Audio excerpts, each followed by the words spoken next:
Party খাব গৈছিলে মানে এই দয়ালপুৰ কিবা লগত লগৰ কেইটাৰ লগত তাৰপিছত নগাই আহি কিবা কি হ'ল বোলে কাজিয়া লাগিলে আধাৰ কাৰ্ড বিচাৰিছে বোলে আধাৰ কাৰ্ড নাই বুলি ক'লে নগায়ে তাৰপিছত আধাৰ কাৰ্ড নাই ক'লে বোলে আমাৰ ঘৰটো ওচৰতে তাৰপিছত তাতে বোলে গুলিয়াই দিলে আপোনাৰ ল'ৰা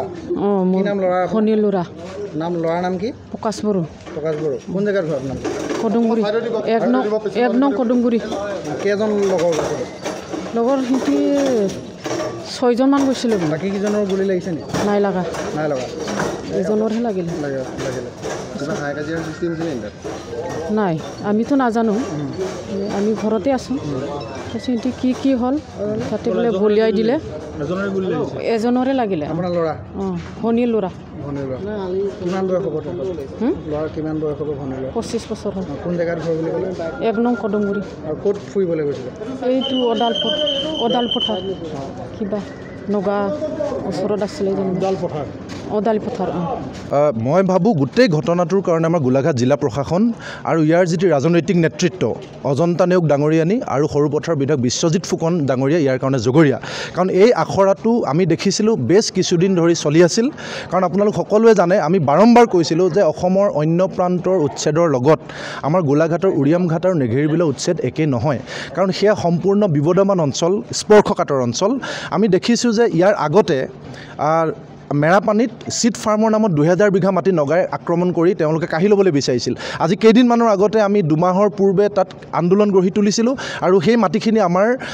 সাংঘাতিক আন্দোলন গঢ়ি তোলাৰ পাছত আমি নিজৰ অসমৰ কৃষকৰ হাতত ৰাখিবলৈ সক্ষম হৈছিলোঁ তাৰ পাছত যেতিয়া এই হঠাৎ উচ্ছেদৰ এই গোটেই বিষয়বিলাক আহিলে আমি দেখিলোঁ যে নাগাসকল সাংঘাতিক ধৰণে উৎফুল্লিত হ'ল তেতিয়া আমি বাৰম্বাৰ কৈছিলোঁ যে উচ্ছেদ কৰক আমাৰ তাত আপত্তি নাই কিন্তু সেই ঠাইত আপোনালোকে উপযুক্ত আৰক্ষীৰ ব্যৱস্থা কৰক আৰক্ষী স্পেচিয়েল কেম্প দিয়ক কাৰণ CRPFৰ ওপৰত আমাৰ কোনো ভৰসা নাই কিন্তু প্ৰশাসন অসম চৰকাৰে গোটেই ঘটনাটো গাপ দিব বিচাৰিলে তেওঁলোকে শূন্যত গদা ঘূৰাই ডাঙৰ কথা ক'লে যে নাগা আগ্ৰাসনৰ কথা কৈ তেওঁলোকে আচলতে গোটেই বিষয়টো বিভ্ৰান্ত কৰিব বিচাৰিছে বুলি আমাক বদনাম দিলে কিন্তু সেই সময়ত আমি বাৰম্বাৰ কৈছিলোঁ যে নাগাসকল সাংঘাতিক ধৰণে উৎফুল্লিত হৈছে আৰু ইয়াৰ পিছত যিকোনো ঘটনা সংঘটিত হ'ব আজি কেইদিনমানৰ আগতে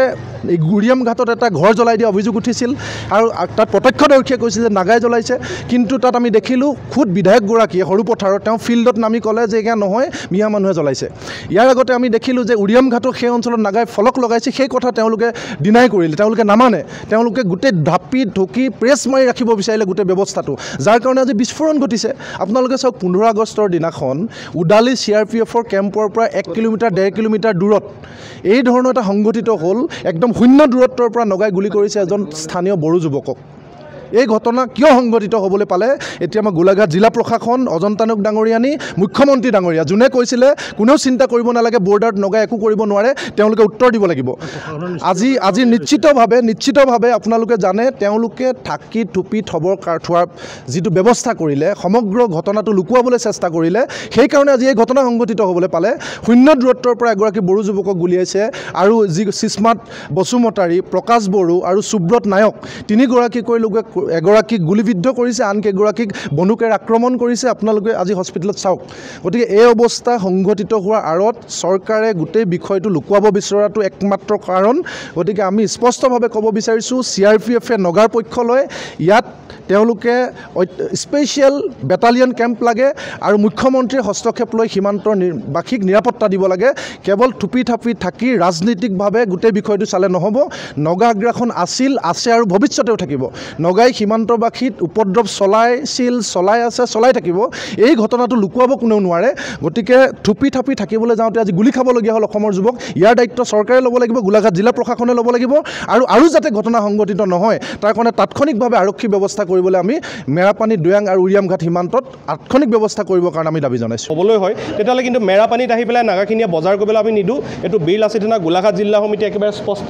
এটা ভাষা আমি কৈ দিছোঁ আমি সদায় শান্তিৰ কাৰণে হেণ্ডছেক দিবৰ বাবে হাত আগবঢ়াইছোঁ নাগা ভাইসকলৰ লগত যদি এনেধৰণে আমাৰ ল'ৰাক যদি গুলিওৱাৰ দৰে আজি মাৰি দিবলৈ লৈছিলে এটা ল'ৰা মৰি যোৱা হ'লে কি হ'ল তেনে ল'ৰাটো গুলি লাগিছে ইতিমধ্যে গুলি লগাৰ পিছত বাচিছে ভগৱানৰ কাৰণে কিন্তু কথা হ'ল যদি এনেধৰণে হ'বলৈ আমি নগা কিন্তু সোমাবলৈ নিদিওঁ বজাৰত কোনো এটা নগা কাইলৈৰ পৰা কিন্তু মেৰাপানীত আহি বজাৰ কৰিব নোৱাৰিব কোনো ব্যৱসায় বাণিজ্য নাগালেণ্ড সীমান্তত আমি সোমাবলৈ নিদিম কোনো ধৰণৰ গাড়ী ৰঙাজানেদি পাৰ হোৱালৈকে আমি বন্ধ কৰি দিম। কিন্তু এয়া কিন্তু গোলাঘাটবাসীৰ আহ্বান, এইটো সময়ৰ আহ্বান। আমাৰ মাননীয় আয়ুক্ত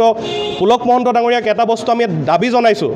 যাতে শান্তি সম্প্ৰীতি মুখেৰে কথাই কোৱাতকৈ তেখেতে কামেৰে কৰি দেখাওক। বহুত হৈ গ'ল। যেনেধৰণে তেখেতে কৈ আছিলে যে হিমন্ত বিশ্ব শৰ্মা ডাঙৰীয়া মুখ্যমন্ত্ৰীয়ে যিধৰণে কৈ আছিলে যে আমাৰ কাৰণে মিয়াসকল আপদ আপদ আপদ, কিন্তু বৰ্তমান আমি দেখিছোঁ যে নাগালেণ্ড সীমান্তত আৰু আমাৰ মেৰাপানীত কিন্তু নাগাসকলেহে বেছি আপদ হ'বলৈ পৰিছে। সেইদিনাখন এতিয়া আমি দেখিছে নহয় কেনেকৈ ধৰণে মানুহ সোমাই আহিলে উৰিয়াম ঘাটত। দুদিনৰ আগত বৰ্ড লগাই দিছে। এই কথাখিনি কি মানে? শান্তিৰ সম্প্ৰীতিৰ কথাখিনি ডিচিজনে বাৰেপতি মুখেৰে কৈ দিবনে তেখেতৰ আলোচনা কৰিবলৈ সৎ সাহস আছে? নে কেৱল নগাৰ ঘৰত গৈ ভাত খাবলৈ যাব? নে তেখেতে আলোচনাও কৰিব যে গোলাঘাট বা অসমৰ মাটি হওক, আমাৰ ল'ৰা হওক, তাত গ'লে তেখেতসকলে অশান্তি নকৰে? এটা কথা স্পষ্টকৈ আকৌ এবাৰ কৈছোঁ, যদি আমি প্ৰথমখন হাত হেণ্ডশ্বেকৰ কাৰণে দিছোঁ নাগা ভাইসকলক, কিন্তু তেখেতসকলে উঠাবলৈ হ'লে নেক্সটটো কিন্তু চৰো হ'বলৈ আছে। তো সেইটো কাৰণে আমি একদম সাৱধান কৰি দিছোঁ। নাগালেণ্ডত যদি তেখেতসকলে অশান্তি কৰে, অসমত যদি আহি পেলাই তেখেতসকলে অশান্তি কৰে, এইবিলাক নচলিব। ইয়াত শান্তি এতিয়াও বিচাৰোঁ, এতিয়াও কৈছোঁ, তেখেতসকলে আলোচনাৰ মৰ্মে বিষয়বিলাক ঠিক কৰক। যদি সীমান্তৰ সমস্যা সদায় হয়, কেৱল যদি অসমীয়া খিলঞ্জীয়া থলুৱা দুখীয়া মানুহখিনি যদি এনেধৰণে